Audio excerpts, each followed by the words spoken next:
nshuti mwene data nongeye kugushimira wowe tugiye kubana uyu munsi mu nkuru mbafitiye y'ubuhamya bwanjye ariko irimo inkuru ikomeye y'ijambo ry'Imana. Hari ukuntu nsigaye mbona ibintu nagiye mbamo cyangwa ibyo mbamo ari inyigisho zikomeye kandi Yesu anyemerera kubinyuramo kugira ngo mbashe kubwira n'abandi kugira ngo babashe no gusobanukirwa. Reka mbabwire ibyambayeho. Nigeze kugira igihe cyo gusenga nkabyuka buri munsi saa 9 z'ijoro. Nari narashyizemo ararume muri telefone yanjye nkabyuka buri munsi saa 9 z'ijoro ngasenga kuva kwa mbere kugeza ku cyumweru, ikindi cyumweru kikongera kigatangira. Ubwo bikomeza gutyo, hari igihe cyageze mfata iminsi 3 yo kwiyiriza ubusa, ubwo nkomerezaho ku munsi wa gatanu, ku wa gatandatu, ku cyumweru niyiriza ubusa. Umunsi wo ku wa gatanu nkitangira kwiyiriza ubusa nagiye aho nsengera nsanga ku itapi hari igishushanyo kiriho, ndabizi neza ko ari Imana yagishushanyije ariko numva sinsobanukiwe ikishatse kumbwira.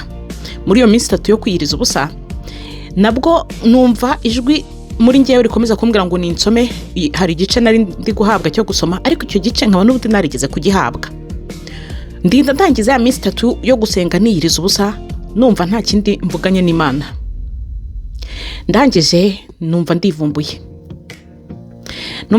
ndavuga ni gute nshobora kumara igihe kingana gutyo nsenga saa 9 z'ijoro nkongeraho n'indi minsi 3 yo kwiyiriza ubusa ntarya ntanywa, iminsi 3 ikarangira nkaba numva nta kintu Uwiteka tuvuganye.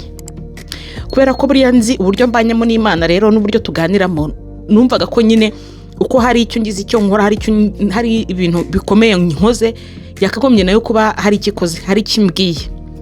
Ubwo ndivumbura ndavuga ngo ngiye kubivamo nyine nayo kongera kubyuka nsenga saa 9 z'ijoro. Ariko ubwo icyo gihe nabwo nari ngiye mu mihango y'abakobwa. Reka mbibabwira uko biri kugira ngo nze no kubasobanurira nyuma icyo nagiye nsobanukirwamo nyuma icyo bivuze. Nari ngiye mu mihango y'abakobwa mpita numva nyine mboneyeho n'imbaraga zo kuvuga ngo n'ubundi ngiye muri iyi mihango ubuse ndajya mbyuka saa 9 z'ijoro, ubuse biraba bimbangamiye yaranana. Ndavuga oya reka mbihagarike. Ararume nyikuramo. Ndangije mbwira Uwiteka ngo umbabarire ntumbyutse, kubera ko nzi ko hari igihe nkuramo ararume y'ubwayi kambyutse. Impamvu mbivuze ni iyihe? Hari igihe nigeze gufata igihe cy'icyumweru nsengera umuntu, uwo muntu nabonye afite ibibazo bikomeye, yabivugiraga kuri YouTube. Numva umutima umpatiye kumusengera, mfata icyumweru cyo kubyuka saa 9 z'ijoro nsengera uwo muntu. Maze kumara icyumweru musengera ndavuga ngo ibyo byose amasengesho yanjye Uwiteka yayumvishe. Ararume nyikuramo, ndavuga okay nibyo. Umunsi ararume nayikuyemo nararyamye iryo joro, umuntu arankomangaga mu gahanga mbyutse ndebye kuri telefone mbona n'ubundi ni saa 9 z'ijoro. Ndavuga nti Imana ikishaka nuko nkomeza gusenga. Nahise numva ko uwo muntu ntararangiza kumusengera, ubwo nahise nongera ndakomeza ndamusengera. Ubwo rero niho iyo mpamvu nahise mbwira, ngarutse nyine kuri ibyo byabaye ejo bundi, niyo mpamvu nahise mbwira Yesu, ndambwira ntumva menyereye ko iyo nafashe igihe cyo kuvuga ngo ndetse gusenga hari igihe unkangura. Ndambwira sinshaka ko unkangura, ndeka niryame. Yaranyumviye. Umunsi wa mbere nararyamye, umunsi wa kabiri ndaryama ndasinzira nicoro mu gitondo. Umunsi wa gatatu bigeze nijoro umumarayika arangenderera, yari umugabo, mbonaza andeba nk'ubabaye ariko nanone ubona ameze nk'udafite icyo yambwira kuko abona ko ibyo nakoze nabikoze mbizi kandi mbishaka. Arangije yarandebye abarambwiye ngo Yesu yabaye desu kandi yaragufitiye icyizere. Akibimbwira ubwo ibyo ndikukubwira ni byabaye ndyanyemye, ubwo nabyita mu nzozi. Akibimbwira numva ndababaye ndaturika ndarira, ndamubwira ngo umumbwirire ngo I'm sorry. Arandeba nk'uvuga ati ibyo umbwira uzi ibyo uri kuvuga ari wowe wabikoze. Mbese ntabwo yavugaga, we yarandebye gusa, uretse iryo jambo yambwiye bwa mbere ngo Yesu yabaye desu kandi yaragufitiye icyizere. Ubwo maze kumusubiza gutyo mubwiye ngo umumbwire ngo I'm sorry, yarandebye agira gutyo. Ndamubwira ngo umumbwirire ngo I'm sorry. Hangije agira gutyo. Abarigendeye.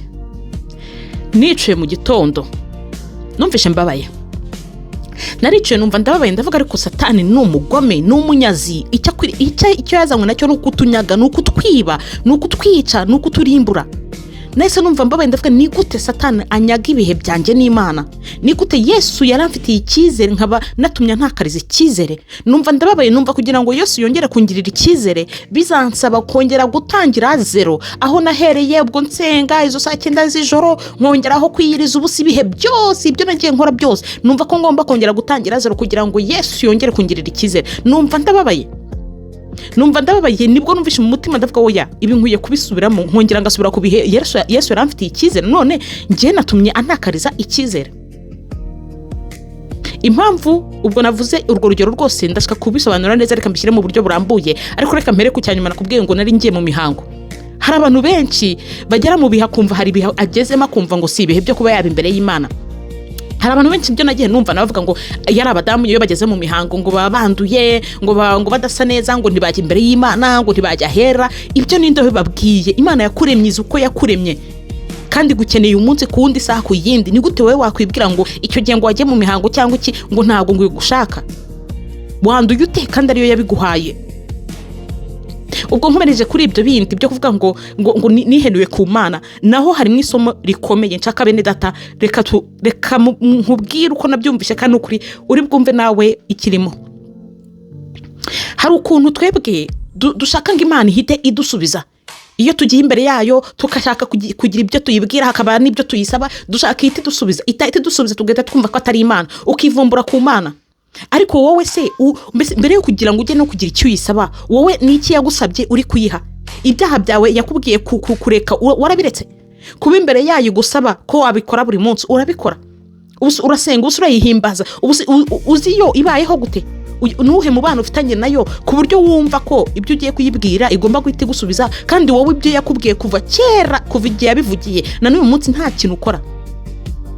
Ibi bitumye nibuka inkuru ya Yosefu ukuntu yarose inzozi, Imana yamuhaye inzozi, akajyaho n'ukuntu azayobora abavandimwe be, ukuntu bose bazamupfukamira. Barangije bamugira ishyari bajya kumujugunya, nyuma bamugurisha ku Banyegiputa. None ukibaza nka Yosefu ushoboraga guhita avuga ati ni gute Imana yampaye izi nzozi none ndebera ubuzima bumbayeho, ubwo birarangiye. Ibyo bivuyeho ageze muri Egiputa, Potifari aramwishimira ahita amugira umugaragu, amugira umuyobozi aho ngaho. Ariko birangiye umugore wa Potifari nawe amwiyenzaho ati ngwino dusambane. Yosefu abyanze ajugunywa muri gereza. Aho nawe yashobora guhita avuga ati zanzuzi zanjye birarangiye, birapfuye. Ibyo Uwiteka ashaka kungezaho ntabwo ari ibi, kubera icyo nkora ibi, kubera icyo amaye izi nzozi ibi bikaba bitagezwa, ahubwo nkaba ndi kujya mu bibazo.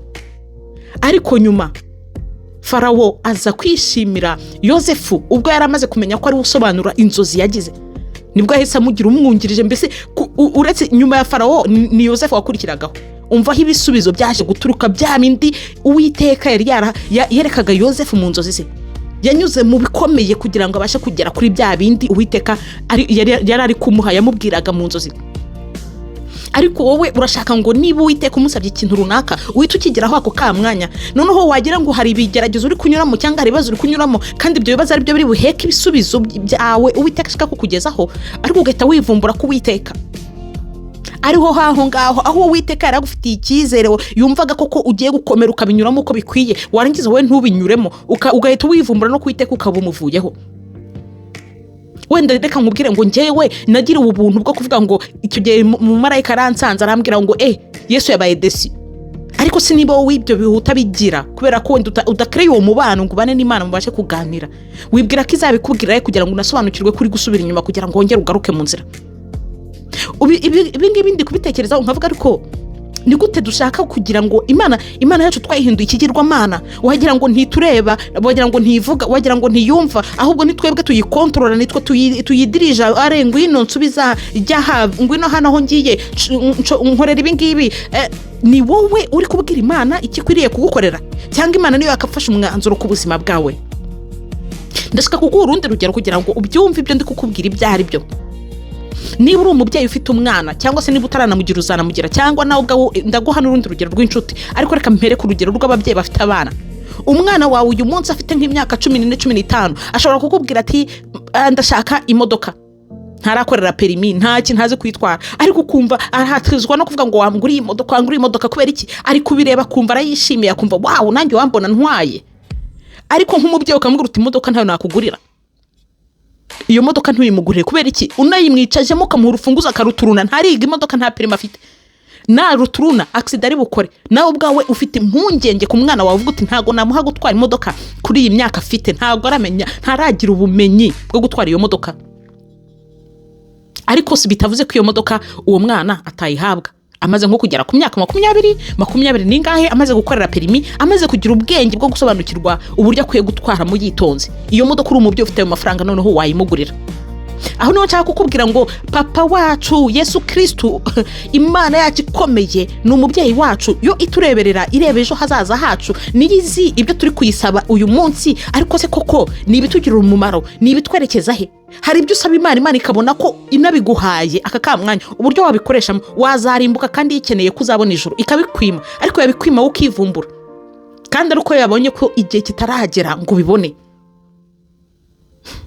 reka noneho mve ku babyeyi ku bantu wenda bataragira abana reka mbivuge mu nshuti zisanzwe ushobora kugira inshuti noneho ukabuza nk'uwo muntu ukabuza n'imibereho ye n'uburyo abayemo akaba yagusaba nk'ubufasha kandi kubwira ngo wamfashije ukampa amafaranga yanaye ariko waba uzi neza ko ayo mafaranga uzi icyo agiye kuyakoresha ko atari izindi nyungu zikwiriye tuvuga wenda ufite inshuti yawe uzi ko ari umunywi w'inzoga uzi ko ari umusinzi uzi ko byamuyobeye amafaranga yose abonye uzi ko yajyana mu nzoga uyaniza kuvuga ati wampaye amafaranga cyangwa wangurije amafaranga ko nzakwishyura ukayamwima atari uko uyabuze ari uko uyafite ariko kubera ko uzi neza ko icyo agiye kuyakoresha kidakwiye uzi neza ko agiye kuyatagaguza ukayamwima kandi uyafite kandi ntumubwire ko uyamwimye ko uyafite ntutinyuke kumubwira uti ndayafite ariko ndayakwimye ahubwo ukamubwira utumva nta n'uburi by'umubeshyi kugira ngo uyamwime kuko uzi ko ibyo agiye kuyaganishamo bidakwiye kuki ubitekereza gutyo ariko Imana yo yajya kureba kuko yo ireba ibirenze ibyo twebwe abana b'abantu tureba yafata umwanzuro wo kuvuga ngo ikinda kikwimye wowe ukumva uko itari kwiye kukikwima nkaho wowe mbese wowe ukumva ko Imana atari idakwiye kugufatira umwanzuro ko ahubwo ari wowe ukwiye kuyumvisa ibyo ushaka kugeraho kugira ngo ariyo ibiguha umva urwego tugezemo ariko bene data mwaretse tukareka Imana igafata umwanya wayo tukayiha icyicaro cyayo tukayireka igakora imirimo yayo tukayiha umwanya wayo ntabwo nshaka kuvuga byinshi ntabwo nshaka kongeraho byinshi ibyo byose wowe wumva wakumva icyo Uwiteka avuga kuko hari ukuntu mba numva ibyo yanyujijemo hari ibyo nanyuzemo ibyo nyuramo byose hari igihe mbere ngasanga n'ubuhamya ni inkuru ni ukuri zikwiye guhindurira buri wese ubuzima reka rero ngusabe wowe twabanye uyu munsi ukore like ukore share y'iyi nkuru nuko ushobora kugira uwugeraho nawe ikamuhindurira ubuzima ikamuha kongera gutekereza neza icyo akwiriye gukora n'uburyo akwiriye kumvira Imana reka rero ngusabe mwene data ukore na subscribe niba utarayikora kandi nkomeje no gushimira na buri wese wakoze subscribe Imana iduhana umugisha.